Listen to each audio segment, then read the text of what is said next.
I grew up in a single parent home, so, you know, I had to deal with all that, you know, and my mom doing the best she could as a strong single parent, single mom, you know, but she couldn't raise a man. She was a woman trying to raise a man. So, you know, I kind of gravitated towards the streets because of that. What I know about my dad, I know that he was out of my life at a young age. You know, he left at a young age. My mom and him separated when I was a baby, so it kind of started from there. I did continue drugs and drinking when I got here. And like I said, it was a part of life for me. It was the lifestyle that I was in, and it was the lifestyle that I was living, and that's all I saw. And at that point, that's all I cared about. That's all I knew. My granddad was sick, and you know, I was the one to get him ready for dialysis every day. You know, putting on his clothes. My granddad, his legs was amputated, so I had to help out with that, help him get in the wheelchair, help him get out of the wheelchair into the truck, and all that. So it was hard during that time.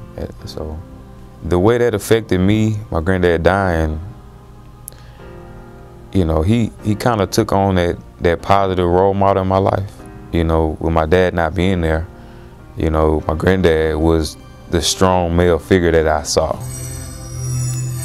He used to sit on his porch and smoke, and he used to curse a lot, and he used to always talk about girls, talk about this, just talk about stuff that I wasn't used to being around.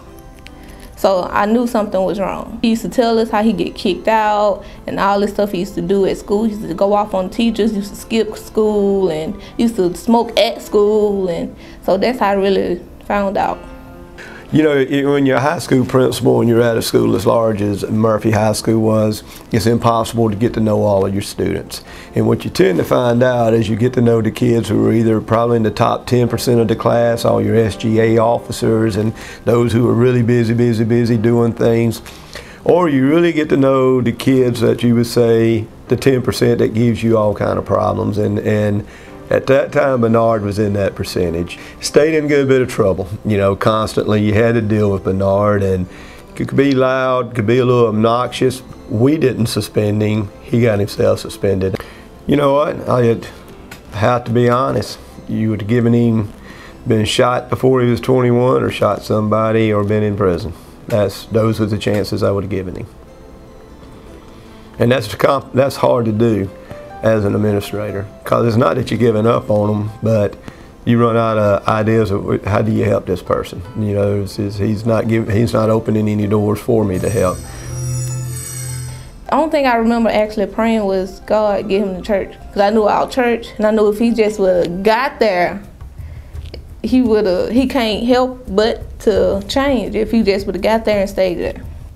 So, but I got invited to church by a neighbor. Somebody, you know, who was a friend. When I went, I can honestly say that the pastor, he spoke some words that it felt like he was talking to me. You know, it just penetrated my heart.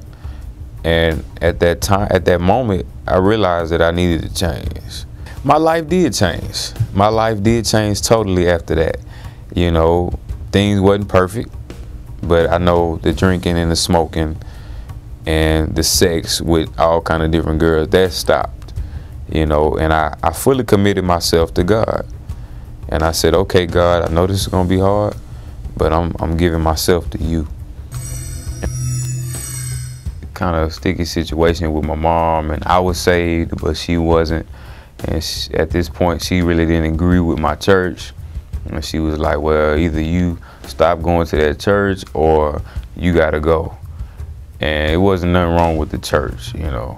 So I said, Mom, you know, what you want me to do, go back to the streets? Because that's where I was at before I started going to this church. So I moved out.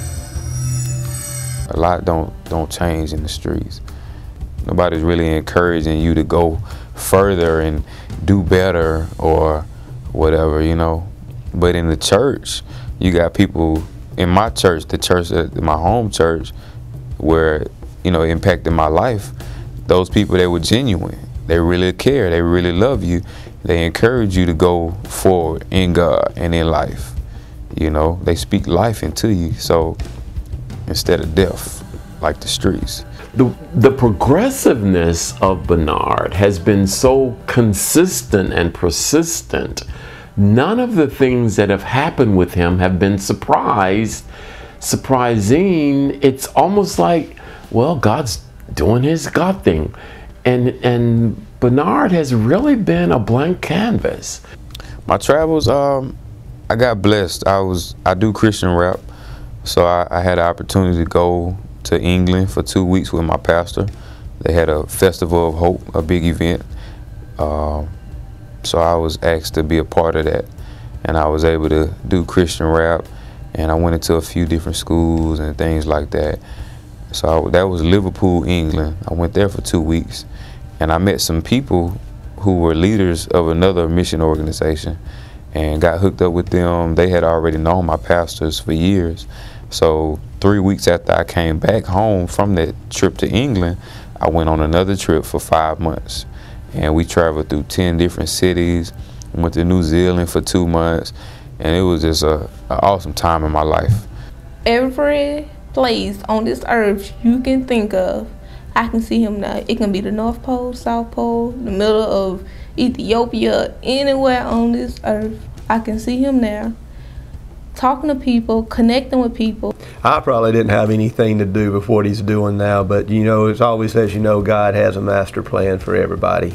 And if they ever just wake up and take a look at who they are and what is expected of them, and they adhere to God's commands, then you get Bernard, the one who made bad decisions, and now one who is going about the world, going in his communities and making a difference in people's lives. Today, Bernard, he's a pastor, organizing the service, to participating in the service, to what a pastor really does is taking care of the sheep, praying for them, going to their house, in his case, their school, their football games, they're taking them to buy a t-shirt to make sure they have the proper attire for the next event. Taking them to lunch. What is Bernard doing? He's being Jesus. That's